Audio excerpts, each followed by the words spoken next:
المسجد الحرام إلى المسجد الأقصى الذي باركنا حوله لنريه من آياتنا إنه هو السميع البصير.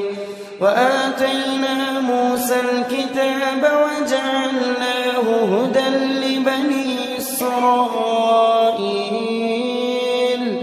ألا تتخذوا من دوني وكيلا ذرية من حملنا مع نوح إنه كان عبدا شكورا.